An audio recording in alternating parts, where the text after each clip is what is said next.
Et voilà, nous y sommes, c'est le dernier mois de l'année et dans cette vidéo, je partage mon budget de décembre 2021 et je vais également présenter mon tableau de budget qui est utilisable sur Excel ou alors sous Google Sheets et qui permet de planifier et de suivre son budget sur 12 mois.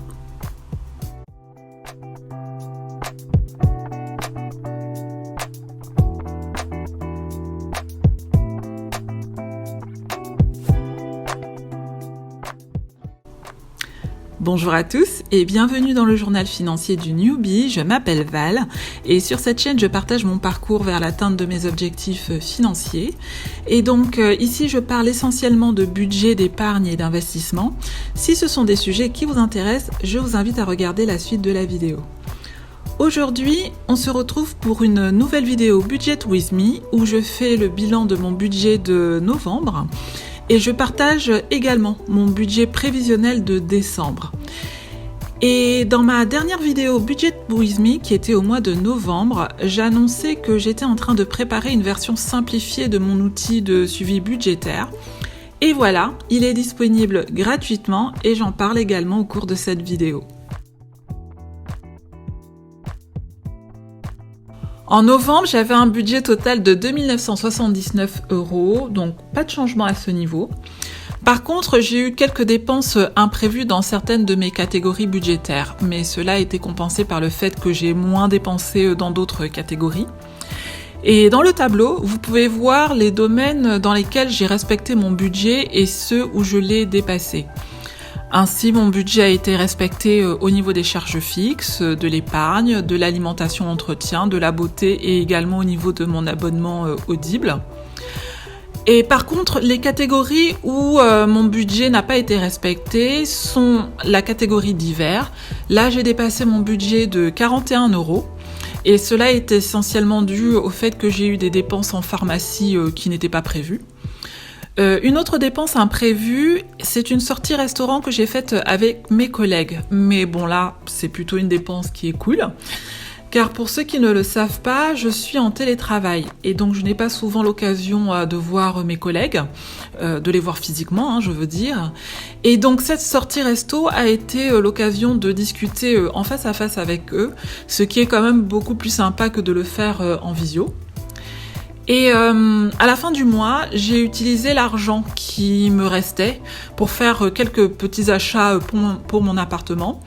J'ai notamment acheté une plante en espérant ne pas la tuer, celle-ci, car en fait, je m'étais promis de ne plus acheter de plantes car je suis vraiment une catastrophe à ce niveau. Pour vous donner un exemple, j'ai réussi à tuer un cactus, mais bon, je retente quand même le coup en espérant avoir plus de succès cette fois-ci avec cette nouvelle plante. Et donc je clôture le mois de novembre avec 48% de mon budget qui est parti en épargne et en investissement, 40% qui est parti en dépenses fixes, 5% en dépenses variables du quotidien et 7% en dépenses plaisir et autres.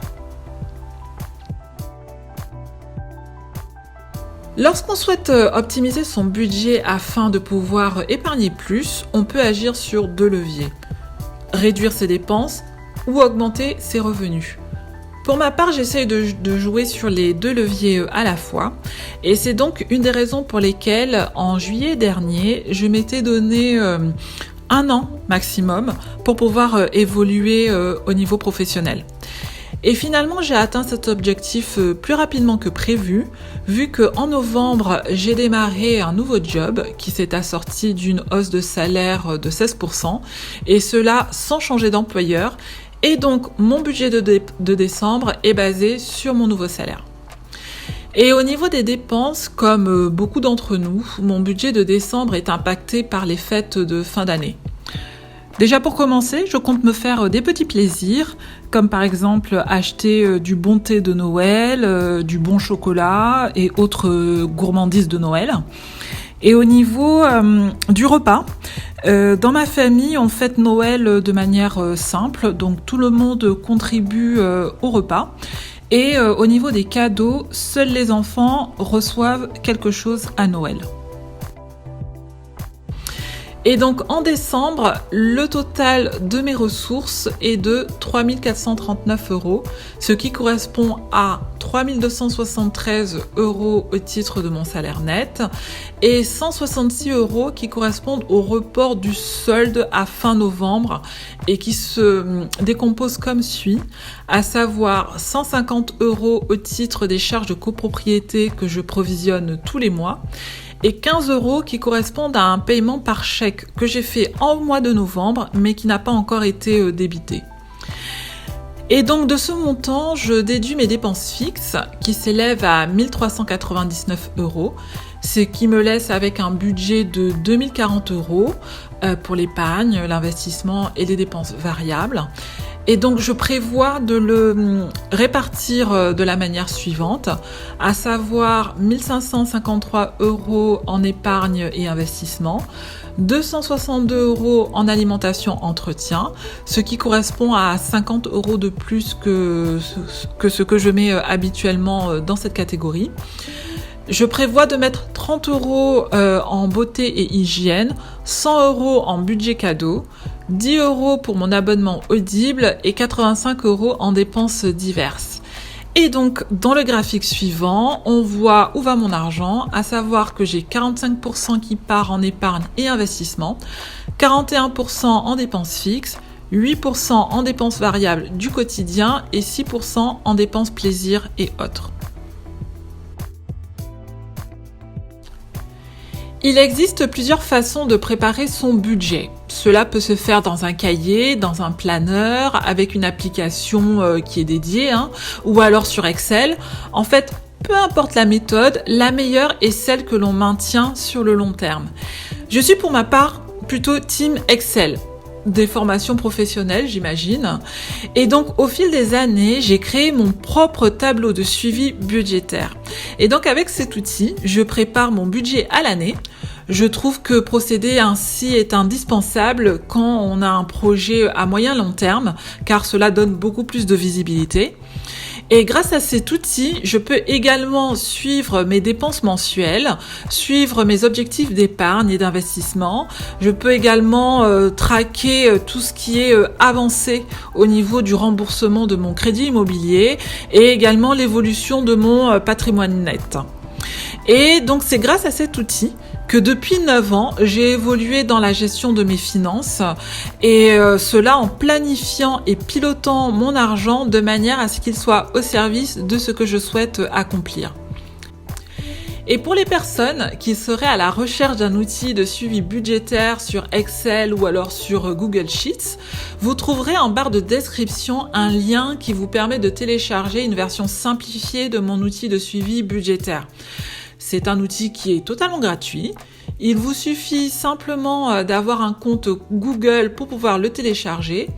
Je ferai en fait une présentation plus complète de son utilisation dans la vidéo qui sortira dimanche prochain, à savoir le 12 décembre. Et pour vous le présenter rapidement, il est composé comme suit.